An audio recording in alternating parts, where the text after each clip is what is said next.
When we lose a loved one, perhaps what we miss most is the feeling of being called by name. Also, when we are in a difficult situation, when we do not know what to do, or when we are among people we do not know. In our situations of darkness, of doubt, when we feel alone and inadequate, we want to hear the word that becomes a light in uh, in the midst of our darkness, as if it were suddenly day. And this is the power of the word, and even more the power of that word that which God spoke in the night of time, and which continues to be repeated in the darkness of every man's heart. In fact, God reaches each person in their Galilee, in the places where we feel excluded and marginalized. Galilee is the place of inadequacy, of fears, and of situations in which we feel trapped. And that's where He calls us by name, by the sea. The sea is the symbol of our insecurities, the place where we can always sink. In this Sunday's Gospel, Jesus calls by name to brothers who risk being caught in their nets. The net is the image of our ambiguities. It is used for fishing, but we can also become entangled in it. And Jesus still calls us by name to tell that our life is worth living, that there is always a mission to fulfill, and there is a purpose for which we were born.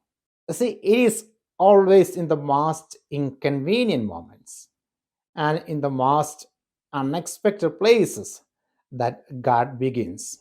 And for this, we need people who, like God, in the face of a bad wind that he says it is useless, go for a stubborn hope. But the problem is that we are satisfied with much less. And for these four brothers of the gospel, exhausted by the hard work of fishing, something burns in their hearts so strongly that they do not waste another minute to say goodbye to the nets and to their father. They discovered that happiness is not coming home with a bath full of fish, but meeting someone you care about. What are you going to do with a full stomach if your heart suffers from abandonment? And what is life? Mine, yours, if not a preparation for those encounters in which we know who we are, what we believe, and what we must do to give life. And for this, we need an irrational consciousness, the one that makes us believe that every life is worth all our efforts. A decision like that of the fisherman, who knows how many times we have made it. We have certainly not lacked good intentions, but our problem arises later in practice, where the decision weakens, stumbles, gets confused, disappears. But the distance between decisions and their implementation should not discourage us, because this is what happened to the apostles. Their outbursts, their uncertainties, denials, a desire for the best positions, and even the betrayal of Judas. Because of something like this in our faith, and the way we have been religiously educated, we are used to understanding the invitation to follow Jesus as more prayers, more works of charity, more religious practice, and so on. They are absolutely good and right things, but they're not enough without the willingness to consciously accept that the Lord wants us to be fishers of men. Unfortunately, for many reasons, we have ignored this, reserving and delegating it to the Pope, bishops, priests, religious, and some willing Christians.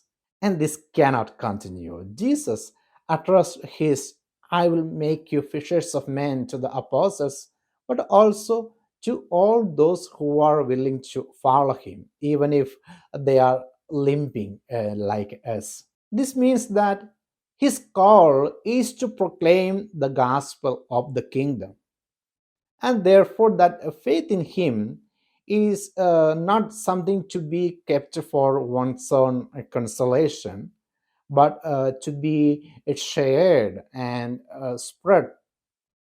Therefore, our nets to leave behind are faith without conviction and opaque or absent or even scandalous witnesses.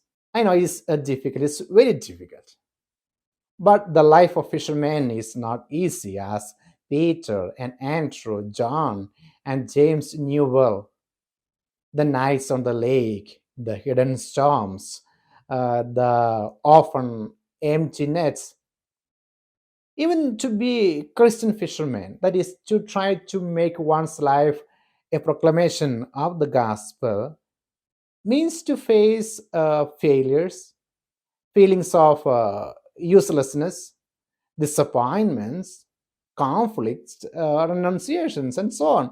But Jesus chose to begin his mission in the Galilee of the Gentiles, where commerce and trade had made God a distant memory.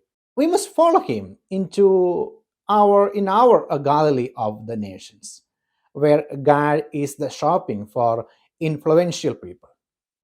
If we do not imitate him, what kinds of disciples would we be? A disciple is not a greater than the teacher, says Jesus. Nor can we be different. Courage then, all of you on the lake, to fish.